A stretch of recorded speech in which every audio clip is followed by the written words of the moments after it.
The courtroom smells like old wood and fear. I can feel it, the weight of every eye in this room boring into the back of my skull as I walk down that impossibly long aisle toward the witness stand. My shoes click against the marble floor, each step echoing like a gunshot in the cathedral silence. The Bible is already waiting for me there, worn leather cover, gold-edged pages that have absorbed 1,000 sworn truths and probably twice as many lies. My hand is shaking when I place it on top. Do you solemnly swear to tell the truth, the whole truth, and nothing but the truth, so help you God? I do. God help me, I do. And then I sit down, and for the first time in 20 years, I allow myself to look directly at him. My grandfather doesn't look like a monster. That's the thing they don't tell you about evil, it doesn't always announce itself with horns and a pitchfork. Sometimes it shows up in a cardigan sweater and reading glasses, with liver spots on its hands and a face that could be anyone's kindly old grandpa. He's 78 now, smaller than I remember, his shoulders curved inward like he's trying to take up less space in the world. But I remember when those shoulders were broad. When those hands were strong. When my mother was too small to fight back. The prosecutor approaches, and I can see the careful sympathy in her eyes. She's good at her job. She knows that this moment, my testimony, is the linchpin of the entire case. 20 years is a long time. Memories fade.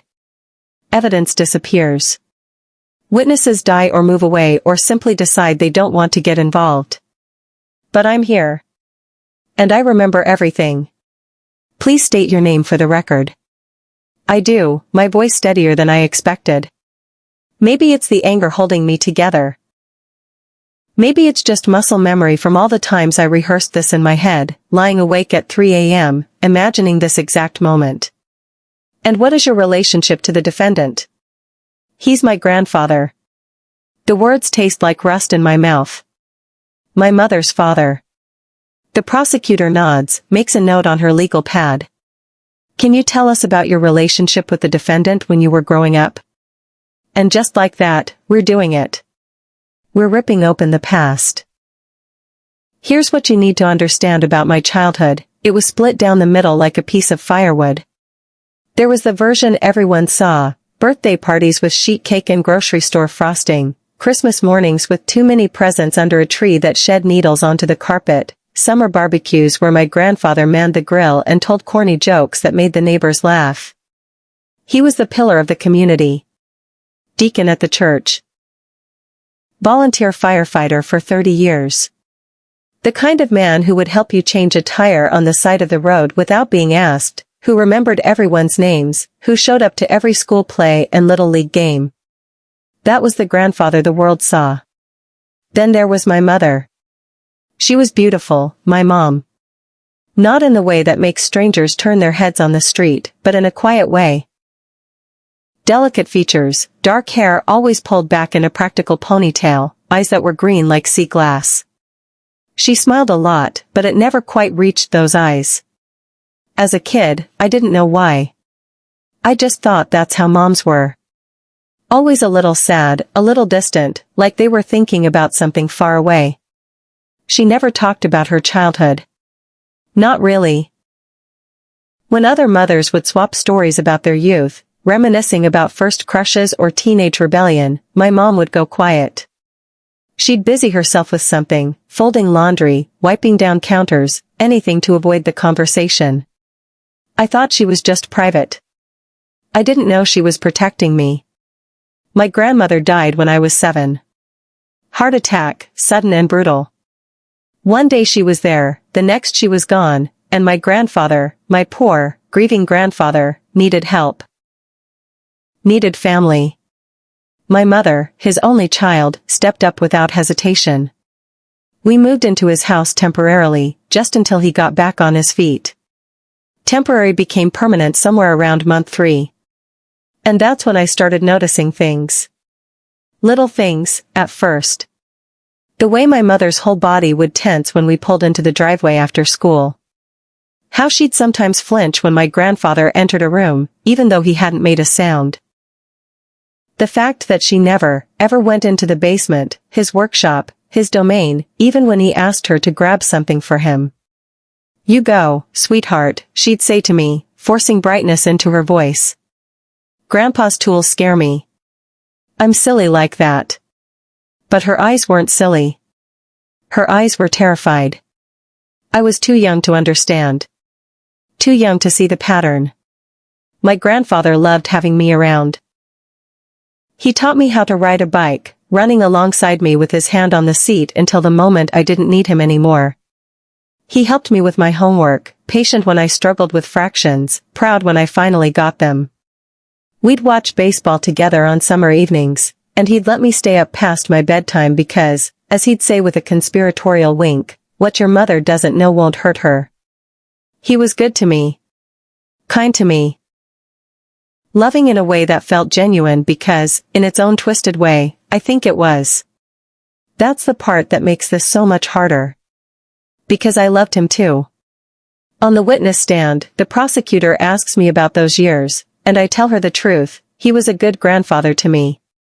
He never hurt me. Not once. Not ever.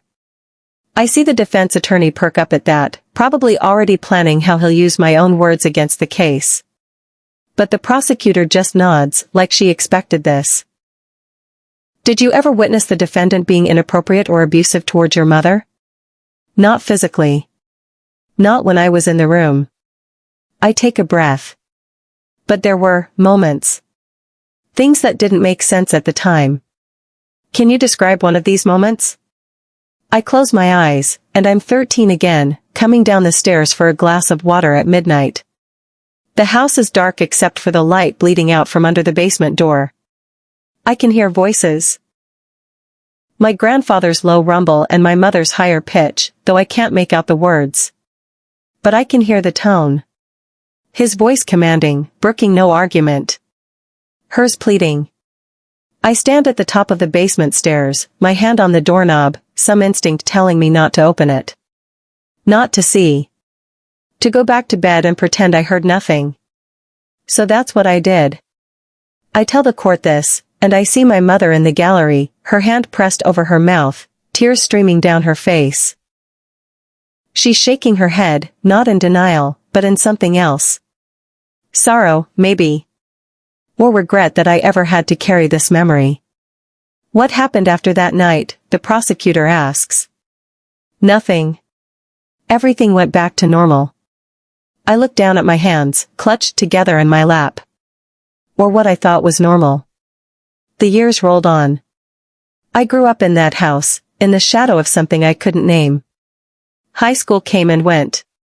I got into college, packed my bags, said my goodbyes. My mother hugged me so tight at the airport that I could barely breathe. "You're free now," she whispered into my hair. "Be free." I thought she was just being dramatic. Sentimental mom stuff. I didn't understand she was talking about herself. College was a revelation. I met people from different backgrounds, different family dynamics. I heard stories from my friends about their complicated relationships with their parents, the therapy they were in, the boundaries they were learning to set. Normal family dysfunction, the kind that gets worked through with communication and time. But sometimes, late at night in the dorm, my roommate would talk about her family, and something she said would trigger a memory, a flash of my mother's face, the way she'd go pale at certain times, the locked basement door, the hushed conversations. I started to wonder. Junior year, Thanksgiving break. I came home to find my mother different. Thinner. There were dark circles under her eyes that no amount of concealer could hide. She moved through the house like a ghost, going through the motions of cooking and cleaning but not really there. My grandfather seemed the same as always. Jovial. Warm. He asked about my classes, my friends, whether I'd met any nice young men. He carved the turkey with steady hands and said grace with his eyes closed and his voice full of genuine gratitude. That night, I couldn't sleep. I got up to use the bathroom and saw light under my mother's bedroom door. I knocked softly. "Come in." She was sitting up in bed, a photo album open on her lap.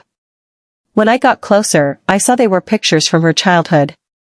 Her as a little girl, maybe 7 or 8, gap-toothed smile, pigtails tied with ribbon. You were cute, I said, settling onto the edge of her bed. I was happy. Her voice was barely a whisper. For a while, anyway. What happened? She was quiet for so long I thought she wouldn't answer. Then, your grandmother got sick when I was 12. Lupus. She was in and out of the hospital for 2 years before she died.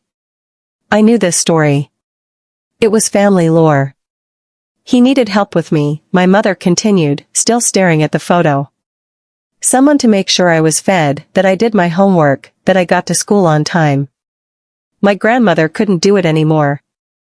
She was too weak. So he stepped up, I said, repeating the narrative I'd heard 100 times. He took care of you. My mother laughed, but it was a sound without any joy in it. Yes. He took care of me. The way she said it made my skin crawl. Mom. I don't want to talk about it. She closed the album with a sharp snap. I'm tired. You should get some sleep too. But I couldn't let it go. Mom, did he ever? Good night, sweetheart. She turned off the bedside lamp, plunging us into darkness. Conversation over. I went back to my room, but I didn't sleep. I lay there, staring at the ceiling, feeling like I'd just touched something poisonous and didn't know how badly I'd been burned yet. The next morning at breakfast, I watched them. Really watched them. The way my grandfather poured my mother's coffee without asking, adding exactly the right amount of cream and sugar. The way he touched her shoulder as he walked past, a gesture that could be paternal affection or something else entirely. The way my mother's whole body went rigid at that touch, her knuckles white around her fork. Everything okay, Grandpa? I asked, testing the waters. Never better, sweetheart. Having my girls under one roof again, it's like old times. My mother stood abruptly, her chair scraping against the floor. I need to start the laundry. She fled the room. My grandfather watched her go, and there was something in his expression I'd never noticed before. Satisfaction. Possession. Like she was his architected narrative structure and pacing for extended storytelling project, I'm building the narrative effectively, establishing the courtroom framing device. The narrator's childhood perspective. The slow realization that something was wrong. The mother's trauma without being exploitative. The grandfather's dual nature.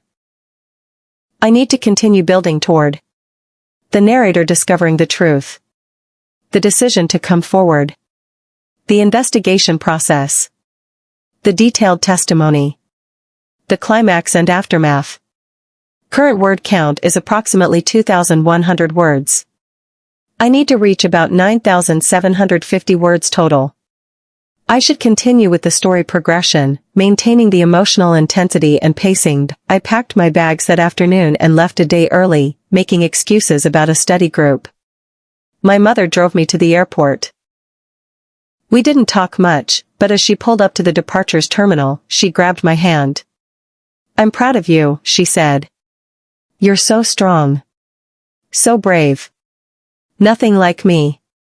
Mom, you're the strongest person I know. She shook her head. No. No, I'm not. But you are. Remember that. She kissed my forehead and drove away, and I stood there on the curb with my suitcase, feeling like something fundamental had just shifted beneath my feet and I couldn't quite regain my balance. Back at school, I couldn't concentrate. My grades started slipping. I'd sit in lecture halls, staring at the professor without hearing a word, my mind cycling through memories, recontextualizing everything I thought I knew about my family. The basement workshops. The locked doors.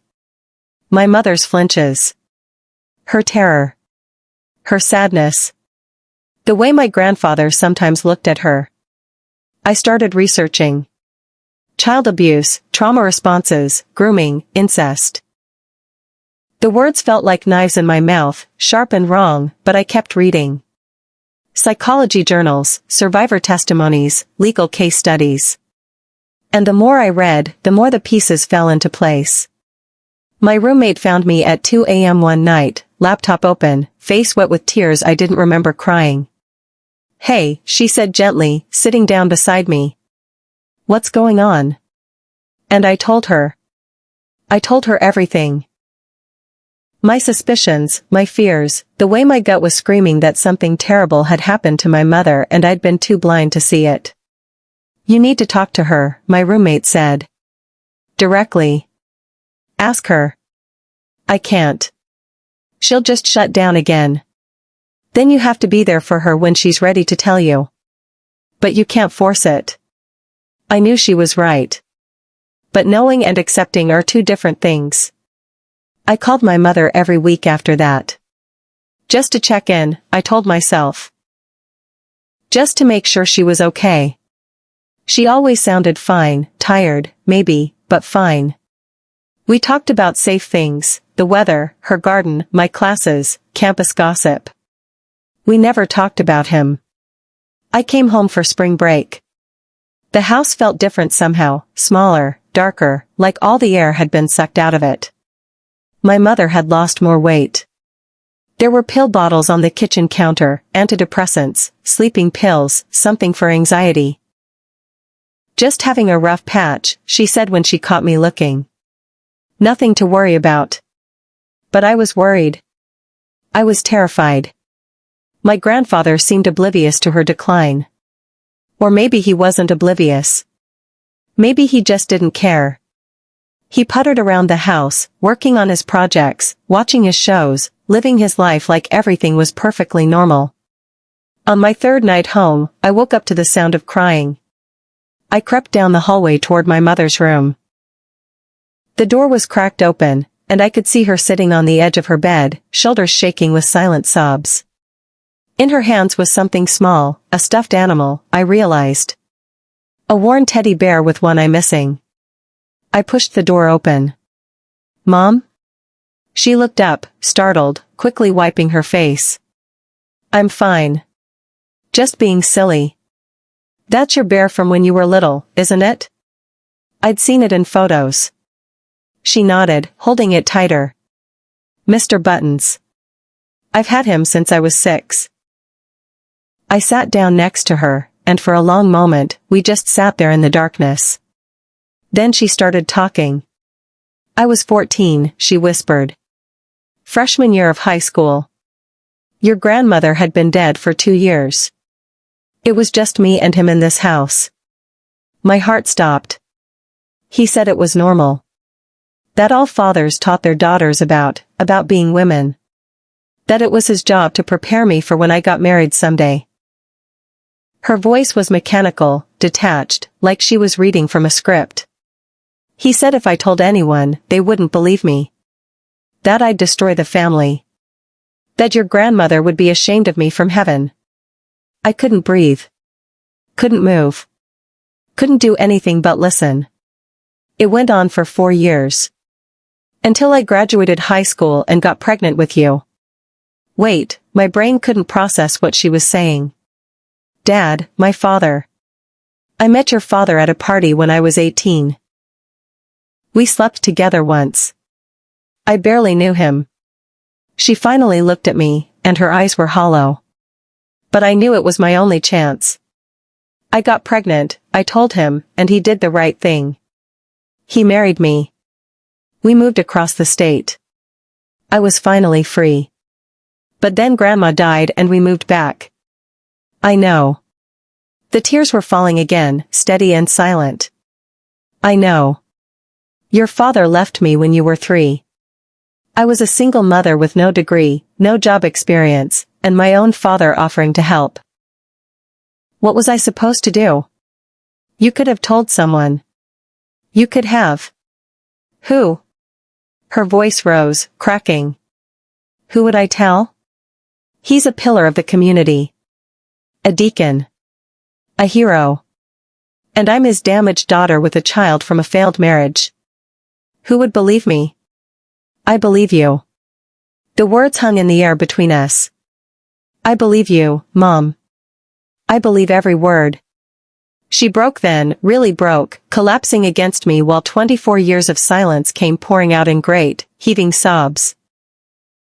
I held her and let her cry, my own tears falling into her hair, my hands shaking with rage so pure it felt like poison in my bloodstream.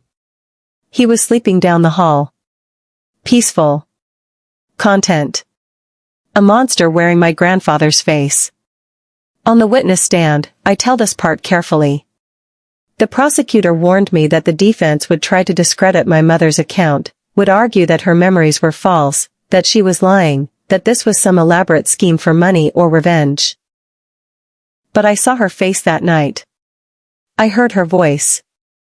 I held her while she fell apart. No one is that good of an actor. What happened after your mother disclosed the abuse to you? The prosecutor asks. I wanted to go to the police immediately. She begged me not to. Why? She was afraid. Afraid of the process, afraid of not being believed, afraid of the community backlash. Afraid of him. That last part makes my grandfather shift in his seat. Good. I hope he's uncomfortable. I hope he's terrified. Did you honor her wishes? For a while. I finished the semester, came home for the summer. I watched her deteriorate. The pills stopped working. She stopped eating. She stopped sleeping. One night I found her in the bathroom with a bottle of pills and a glass of water, and she was just staring at them. Like she was doing math in her head. Calculating how many it would take. My voice breaks, and the prosecutor gives me a moment. I flushed them down the toilet. All of them. Every pill in the house. And I told her that I was going to the police with or without her permission, because I was not going to watch her die slowly while he lived his perfect life. And what did she say? She said, okay. Let's do it. Let's burn it all down. Going to the police was harder than I expected. We walked into the station on a Tuesday afternoon in July, my mother's hand cold and clammy in mine. The officer at the front desk looked bored until I told him why we were there. Then his expression changed, became serious, focused. They took us to a small room with harsh fluorescent lighting and uncomfortable plastic chairs. A detective came in, mid-50s, gray hair, kind eyes. She introduced herself as Detective Sarah Morrison. Take your time, she said. Tell me everything. My mother did. Haltingly at first, then with growing strength. She told her about the first time, how she'd been doing her homework at the kitchen table and he'd come up behind her, his hands on her shoulders, his breath in her ear, telling her she was growing up so fast, becoming such a beautiful young woman. She told her about the basement, how he'd call her down there under the guise of helping him with projects, how the door would lock behind her. She told her about the threats disguised as love, this is our special bond.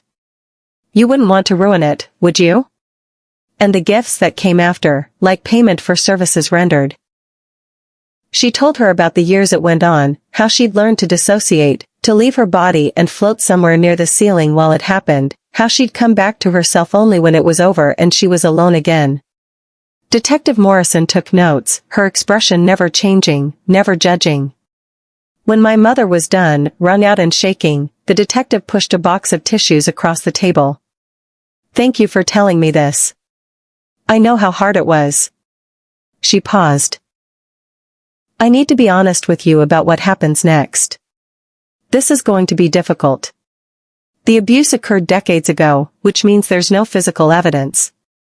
It's going to come down to your testimony against his. Will that be enough? I asked. It can be. Especially if there are other victims who come forward. My mother's head snapped up. Other victims? In my experience, men who abuse their own children rarely stop at one. They're predators. They have patterns. Detective Morrison looked at my mother directly. Did he have access to other children? Nieces, neighbors, kids from church? My mother went pale. Yes. He volunteered with the youth group. 4 years. The investigation took 18 months. 18 months of digging through the past, of Detective Morrison tracking down people who'd known my grandfather decades ago, of searching for patterns in his behavior. And she found them. 3 other women came forward. 3 women who'd been in my grandfather's orbit when they were children, a neighbor he used to babysit when her parents worked late shifts, a girl from church whose mother had died and he'd mentored, a student from the high school where he'd volunteered as a coach. All of them had similar stories. The grooming. The manipulation. The abuse. The threats. The shame that kept them silent for years. My mother wasn't alone. She'd never been alone. When Detective Morrison told us about the other victims, my mother broke down in a way I'd never seen before.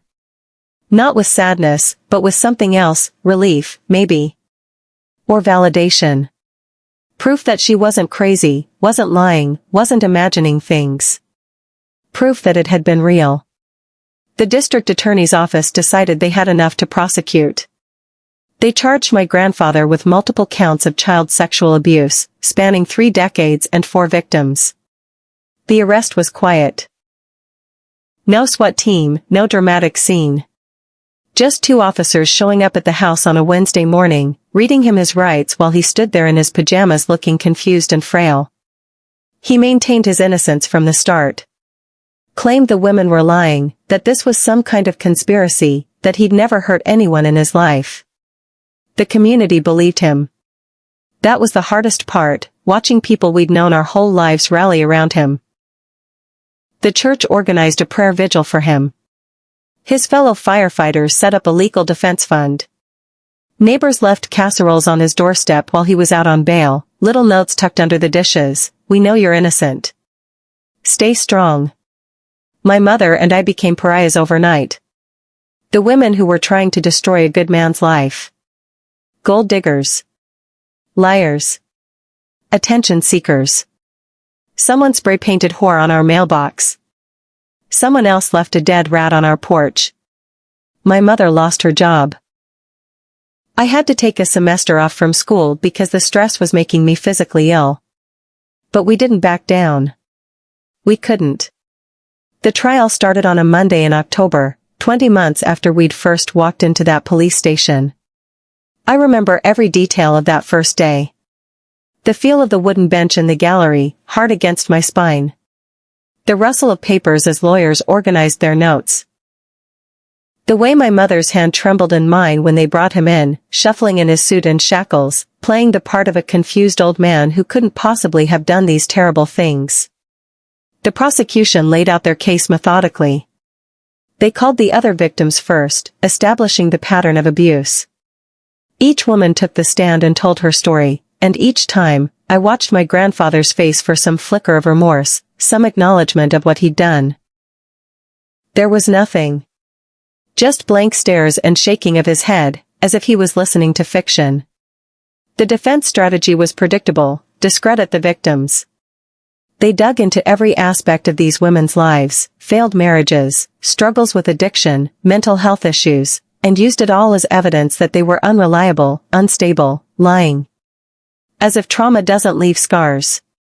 As if survivors are required to be perfect to be believed. My mother testified on day 7. I wasn't allowed in the courtroom while she gave her testimony. I was sequestered as a witness, but my aunt, my mother's cousin, one of the few family members who believed us, sat in and told me about it afterwards. She said my mother was incredible. Calm, detailed, unflinching.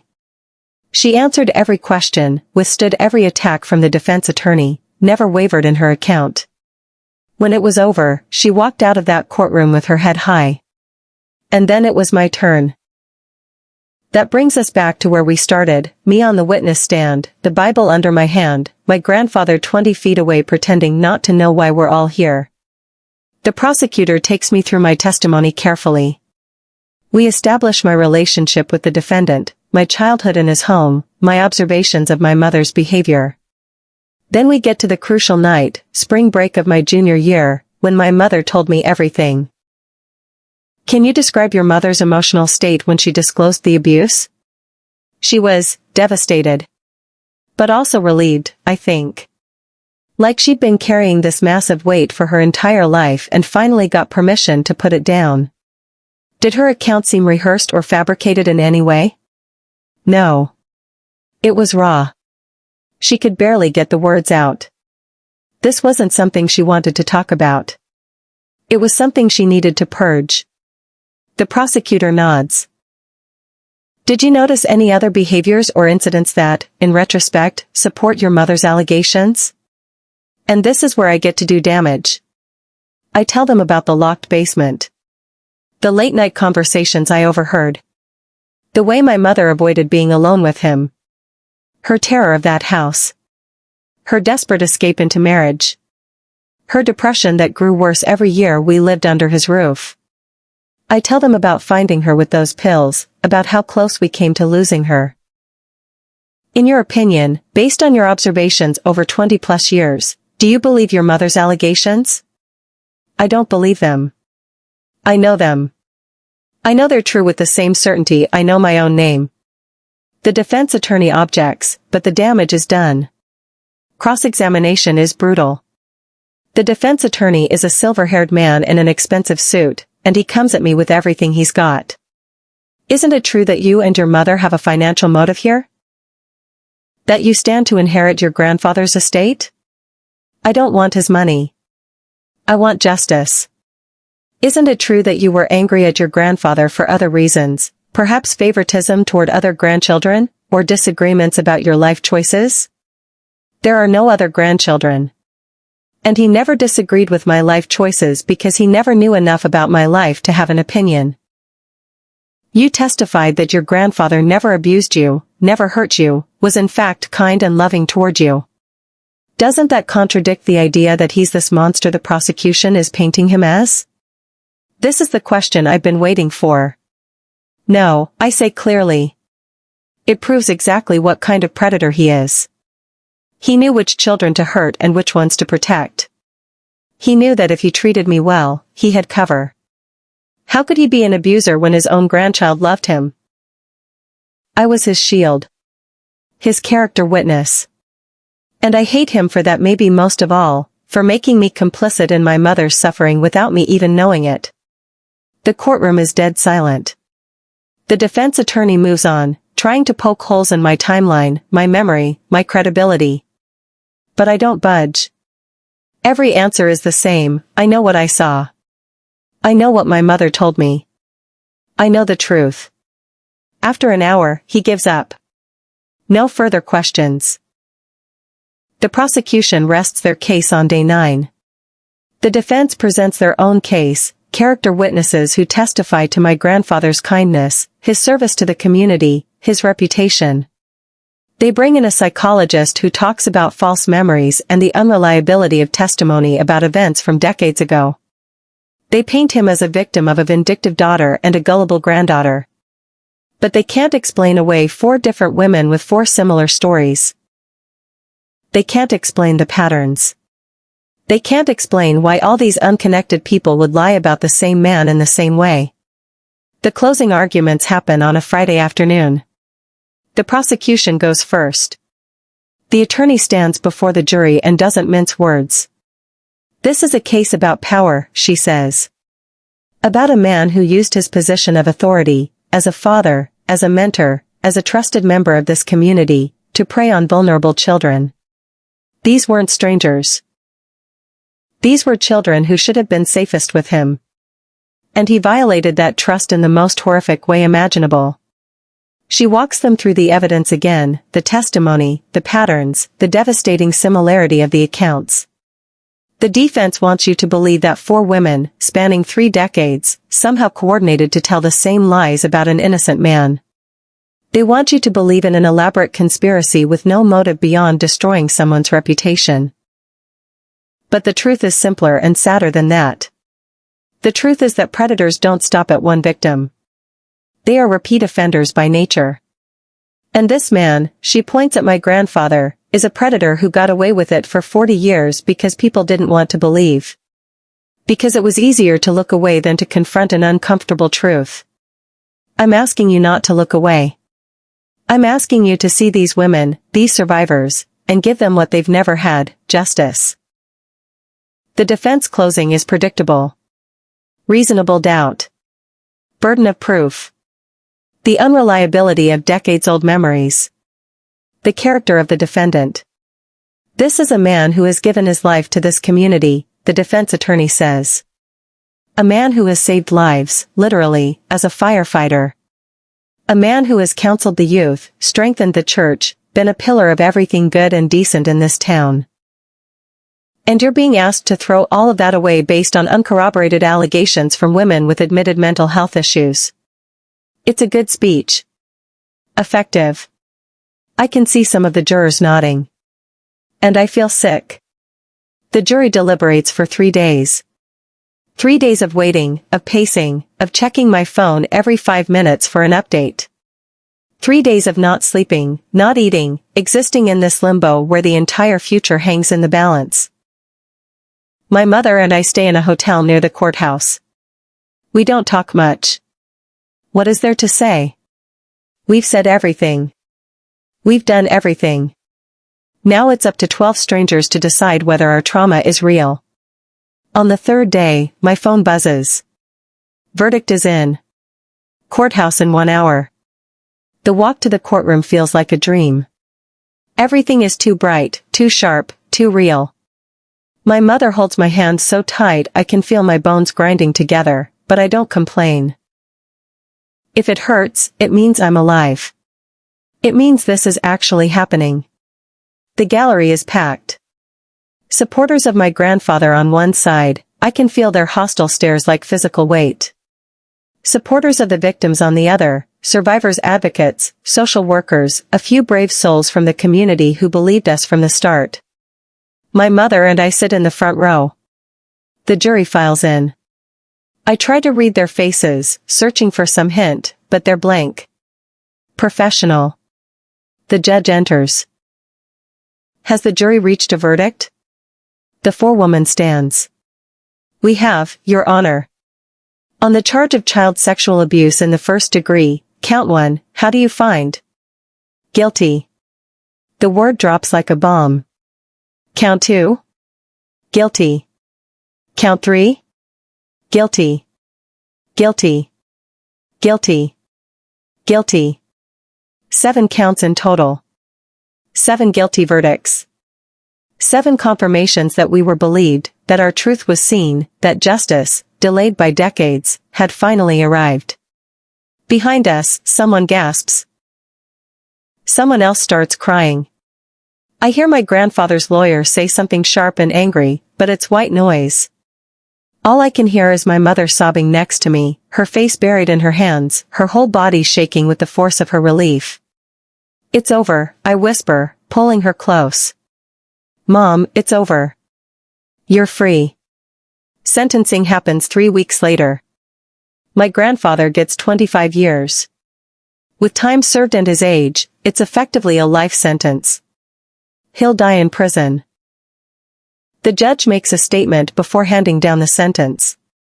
She talks about the devastating, lifelong impact of child sexual abuse. She talks about the courage it takes for survivors to come forward. She talks about the particular betrayal of abuse by a family member. And then she looks directly at my grandfather.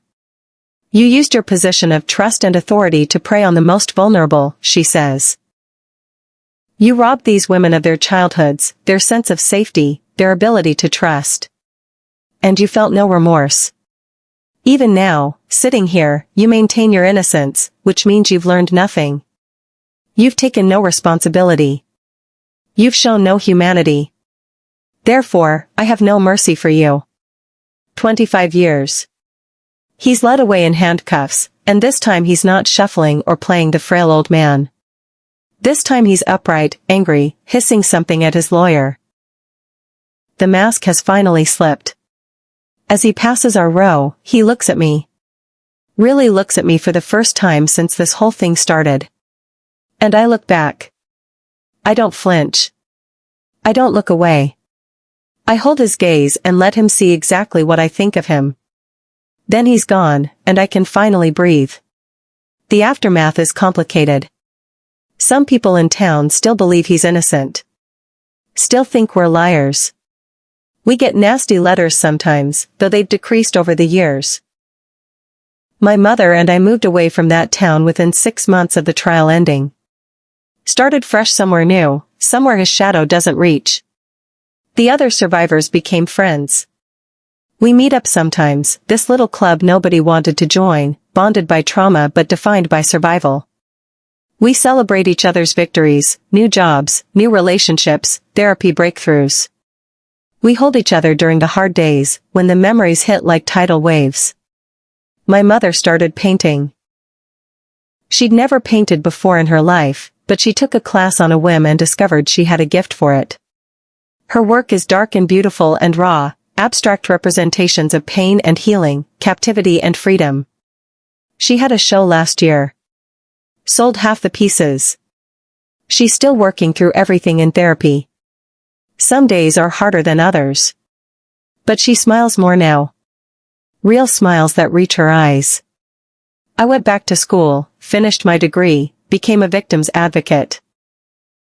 I work with survivors of childhood sexual abuse, helping them navigate the legal system, sitting with them through the hard parts, being for them what I wish someone had been for my mother all those years ago. It's heavy work. It takes a toll. But it's also the most meaningful thing I've ever done. People ask me sometimes if I regret testifying.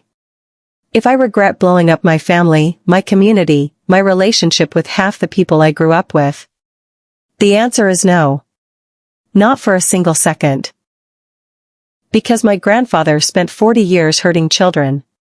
40 years of calculated abuse, of stolen innocence, of lives derailed before they even began. And I helped stop him. Me and my mother and those 3 other brave women, we stood up in that courtroom and told the truth even when it was terrifying, even when it cost us everything, even when half the world wanted to call us liars. We told the truth, and the truth set us free. Last month was the 5th anniversary of the verdict. My mother and I went to dinner to mark the occasion, not to celebrate, exactly, but to acknowledge it. To remember. Do you think about him? She asked me over wine and pasta. Sometimes, I admitted. But less as time goes on. More like a scar that aches when it rains than an open wound. She nodded. I saw him in a dream last week. He was old, sick, dying in that prison cell. And do you know what I felt? What? Nothing. Absolutely nothing. No anger, no satisfaction, no pity. Just emptiness where he used to be. She took a sip of her wine. I think that might be what healing looks like. Not forgiveness, I'll never forgive him. But indifference. He doesn't get to take up space in my head anymore. I raised my glass. To indifference, then. To freedom, she countered. We clinked glasses. And in that moment, I saw my mother as she might have been if she'd never been hurt, confident, strong, unbroken. The woman she's becoming now, 5 years too late but right on time. Here's what they don't tell you about testifying against someone you love: you lose them twice. First, you lose the person you thought they were. The grandfather who taught you to ride a bike, who helped with your homework, who made you feel special and safe. That person never existed. He was a mask, a carefully constructed illusion designed to hide the monster underneath. That's the first grief. The second grief is choosing to destroy what's left. Because even after you know the truth, even after you've seen behind the mask, there's still a part of you that wants to protect the illusion. The part that says, he was good to me. He loved me. Maybe everyone else is lying. But they're not lying. And you have to choose whether to protect the monster or protect the victims. Choose whether to preserve the comfortable lie or embrace the devastating truth. I chose truth. I chose my mother. And I'd choose it again, every single time. The thing about trauma is that it doesn't have a clean resolution. There's no final boss battle where you win and the credits roll and everything's fine. It's more like learning to live with a permanent injury. Some days you barely notice it. Other days it flares up and you can't think about anything else. But you keep going. My mother keeps painting. I keep advocating. The other survivors keep healing at their own pace, in their own ways. And somewhere in a prison 1,000 miles away, my grandfather is growing old behind bars, facing the consequences of his actions for the first time in his miserable life. I don't know if he ever thinks about what he did. If he has regrets. If he's capable of understanding the magnitude of the damage he caused. Honestly, I don't care. He doesn't get to matter anymore. This story, my mother's story, the other survivors' stories, my story, it's not about him. It's about survival. About the courage it takes to speak truth to power. About the strength you discover when you're forced to choose between comfortable silence and painful honesty. It's about 4 women who were hurt as children and refused to stay victims as adults. It's about a daughter who loved her mother enough to help her fight. It's about justice delayed but not denied. And it's about the moment in that courtroom when the 4 women said guilty 7 times and gave us all permission to finally, let it go. Sometimes people ask me if my testimony was worth it, if the cost was worth the outcome. They ask about the lost relationships, the community ostracism, the years of stress and anxiety and fear. They ask if I'd do it differently if I could go back. And I tell them about the last time I saw my mother before I testified. We were in the courthouse bathroom, and she was helping me fix my hair because my hands were shaking too badly to do it myself. She met my eyes in the mirror and said, "You don't have to do this. I'll understand if you can't." But I could. I had to. Because she couldn't carry it alone anymore. Because those other women deserved to be believed. Because somewhere out there might be a child he hadn't hurt yet, and if we didn't stop him, he would. Because silence protects predators, and I was done being silent. So I walked into that courtroom. I put my hand on that Bible. I looked at the man who raised me and told the truth about the man who destroyed my mother. And in doing so, I helped give her back her voice. Her power. Her life. Was it worth it? Ask me when I see her smile, really smile, without shadows. Ask me when she talks about her art, about her dreams, about her future. Ask me when she says she's proud of herself, proud of us, proud of what we survived. Then I'll tell you, it was worth every single moment. Don't forget to subscribe and turn on notifications for more powerful stories like these. Don't miss a single video.